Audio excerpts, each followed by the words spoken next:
ہر قسم کے شرعی، روحانی اور جسمانی مسائل اور وظائف کے لیے دارالعمل یوٹیوب چینل سبسکرائب کیجیے اور بیل آئیکن بھی پریس کریں تاکہ ہر ویڈیو آپ تک بآسانی پہنچ سکے۔ 14 اگست کو عموماً ہر ایک کو پتہ ہے 14 اگست کو یوم آزادی منائی جاتی ہے۔ پاکستان آزاد ہوا کن سے؟ ہندوؤں سے، کن سے؟ سکھوں سے۔ انگریزوں سے تو پہلے آزاد ہو چکا تھا، انگریزوں سے تو پورا ہندوستان آزاد ہوا تھا۔ انگریز کے جانے کے بعد پارٹیشن ہوئی تھی، پاکستان علیحدہ، ہندوستان علیحدہ، پھر بنگلہ دیش بھی علیحدہ۔ لیکن 14 اگست کو آزادی ملی ہندو سے، سکھوں سے۔ کیوں؟ کیونکہ ہندوستان جو پورا بر صغیر تھا، اس میں دو نظریے والے لوگ پائے جاتے تھے، ایک مسلمان، ایک غیر مسلم۔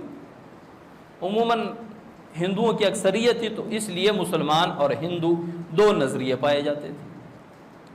اب ان دونوں کا مذہب علیحدہ، ثقافت علیحدہ، معاشرتی نظام علیحدہ، ان کا رہن سہن علیحدہ، ان کے رسم و رواج علیحدہ، سب کچھ جب علیحدہ تھا تو اب ان دونوں کا اکٹھے رہنا مشکل تھا، ناممکن تھا، ایک دوسرے کو برداشت نہیں کر سکتے تھے۔ تو اس پر دو قومی نظریہ سامنے آیا۔ جو اسکول پڑھتے ہیں، جنہوں نے پڑھا ہے، انہوں نے دو قومی نظریے کا لفظ کم از کم پڑھا ہوگا۔ اس کے پیچھے مقصد کیا ہے وہ بہت کم لوگ بتاتے ہیں۔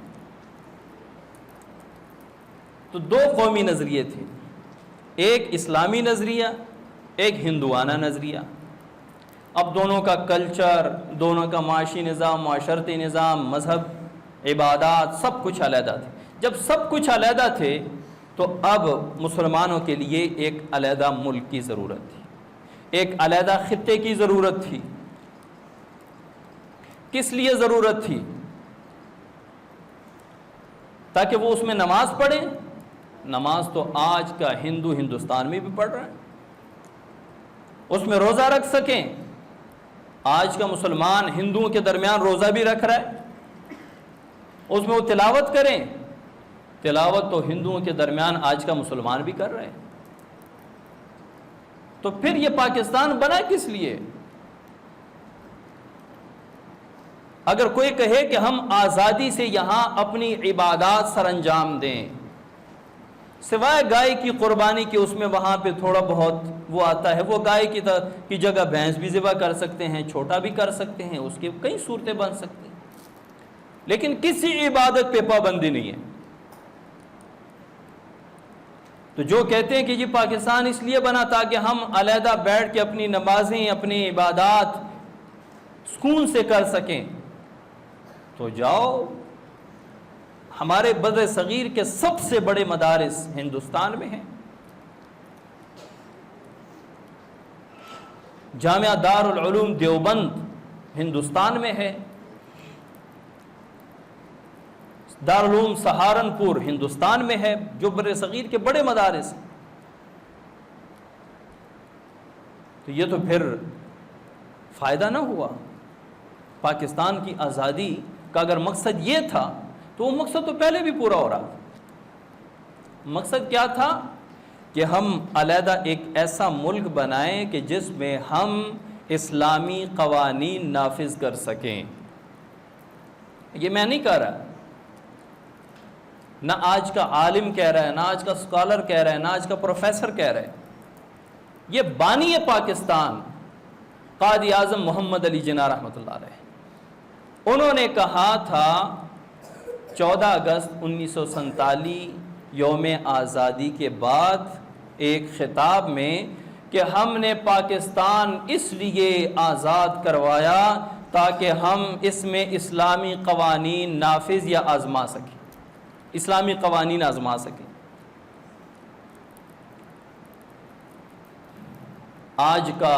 آج کے ارباب اقتدار کیا کہتے ہیں؟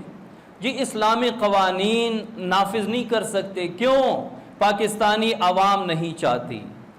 پاکستانی عوام کی بات نہیں ہے، اسلامی قوانین کون نہیں چاہتا؟ اسلامی قوانین چور نہیں چاہتا کیونکہ اسلامی قانون میں چور کا ہاتھ کٹتا ہے۔ اسلامی قوانین قاتل نہیں چاہتا کیونکہ اسلامی قانون میں قاتل کو سنسار کیا جاتا ہے۔ اسلامی قانون زانی اور بدکار نہیں چاہتا کیونکہ اسلامی قانون میں زانی اور بدکار کو کوڑے لگتے ہیں۔ اسلامی قانون بددیانت نہیں چاہتا کیونکہ اسلامی قانون میں بددیانت ارباب اقتدار کے لیے سزا ہے۔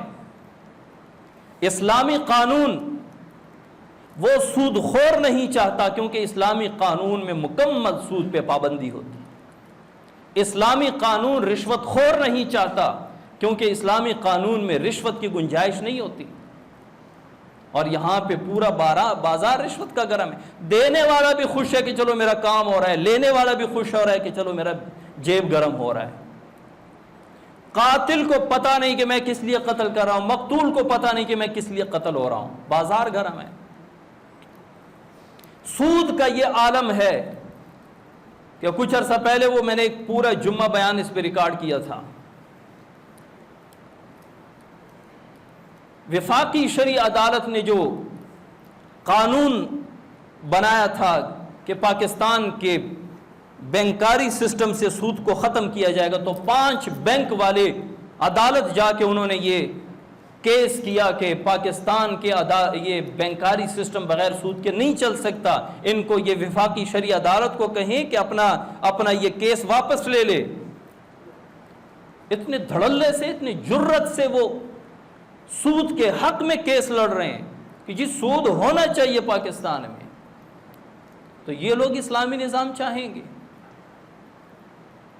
یہ بدکار و بدکردار، حرام خور، رشوت خور، سود خور لوگ اسلامی نظام چاہیں گے؟